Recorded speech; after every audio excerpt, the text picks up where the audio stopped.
Do you love chicken noodle soup but just wish it were a little bit more hearty? I've got your answer right here.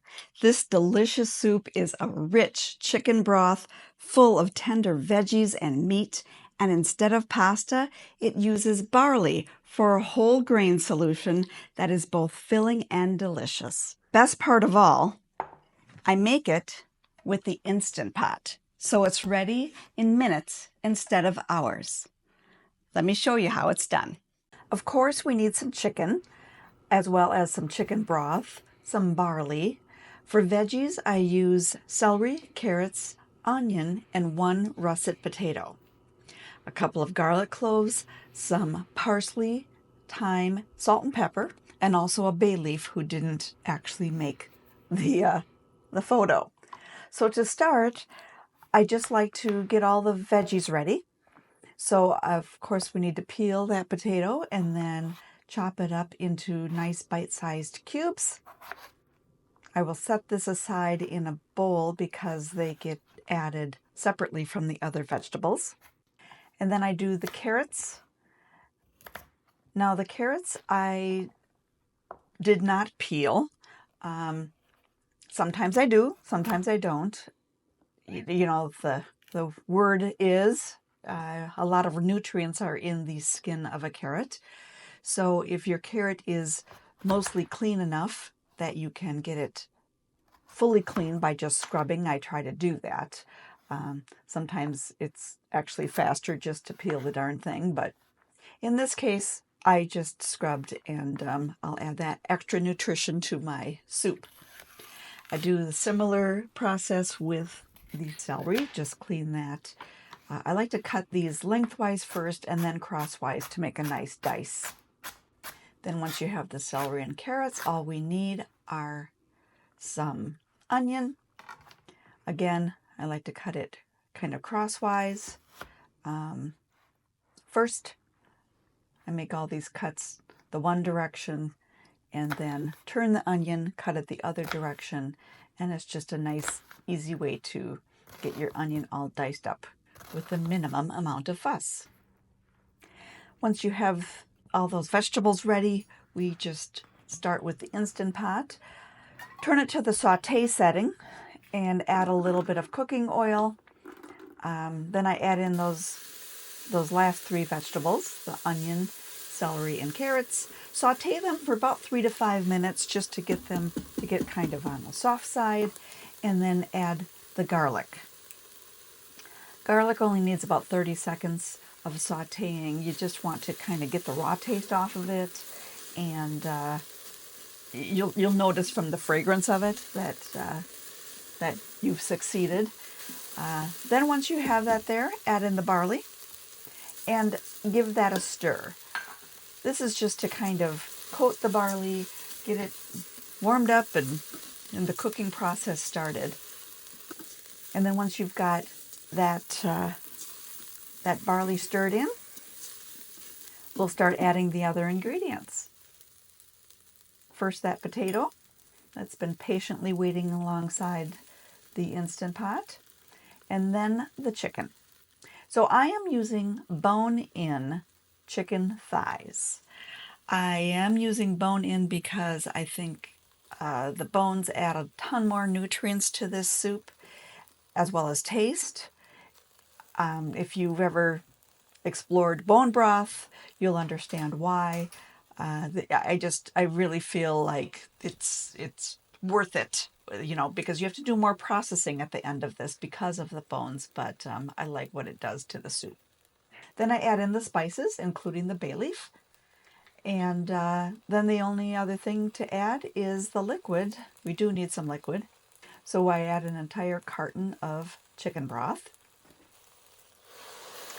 Just pour that on in there.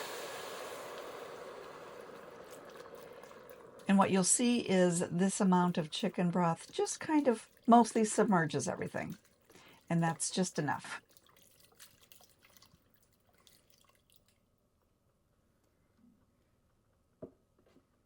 Now we cover the Instant Pot, of course, and seal it.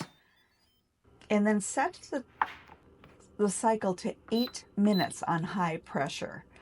My Instant Pot has a bunch of buttons that mostly are set to just remember the last time you used it, what the time was. So 8 minutes on high. It'll take about 15 minutes to come up to pressure, then 8 minutes of cook time, and then leave it for at least 10 minutes for a natural release. After that 10 minutes or any time after that, you can start manual releasing the pressure. And what I like to do is to use the end of a wooden spoon.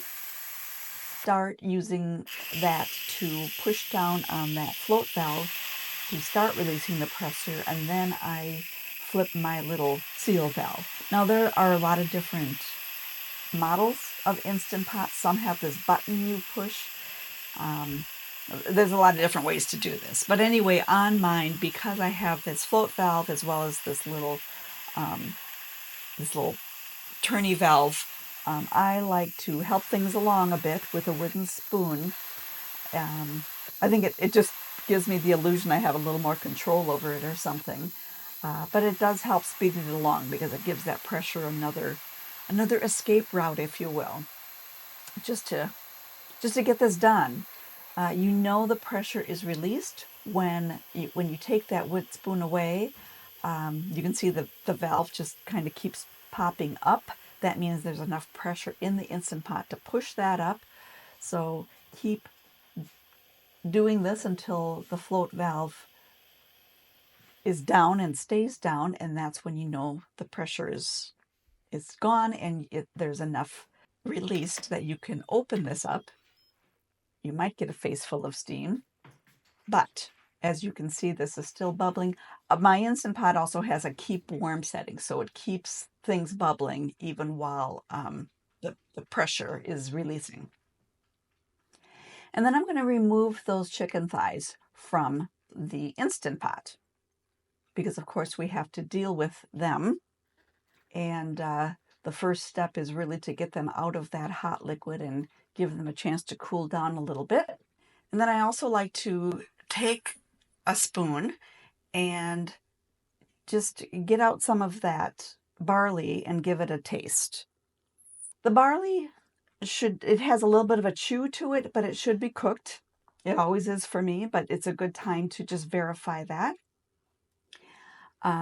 Also get rid of that bay leaf.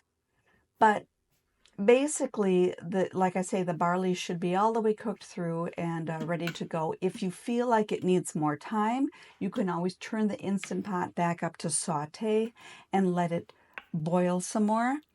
I just leave it on the keep warm setting though while I'm processing my meat. Now to start, of course, I just always remove the skin from the chicken thighs. Just use 2 forks, save your fingertips, right? But removing the skin is just kind of like the first step, and it is another way to help all the heat escape from these chicken thighs. And then I just take those 2 forks and start pulling the meat away from the bones. It'll pull away very easily, and just do it on each one of these. Remove any of the pieces you don't want, any pieces of cartilage and so forth. And then you'll end up with some bones. Throw those away, of course. And with the rest of the meat, now I like to kind of go through them again with the 2 forks, shred them some more if you'd like, because some of the pieces are going to be kind of big. Just take a knife and cut them a little bit more. Just cut and shred until you have these to the size you want them to be, and then they're ready to add into your pot. Pour that in there, give it a stir. The meat has cooled down some, but adding them back to this hot liquid will heat it up very quickly. This is ready to go. You can turn off the Instant Pot and wait for dinner time. You can serve it right away by scooping it up.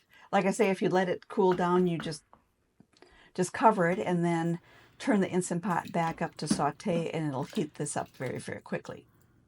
But I'm just going to scoop some into a nice bowl and give it a try because I'm kind of hungry after making this. This soup is so hearty and delicious, so much more satisfying than chicken noodle soup. It's healthy and full of great nutrition. I really hope you give it a try because if you do, I know you'll love it. Enjoy.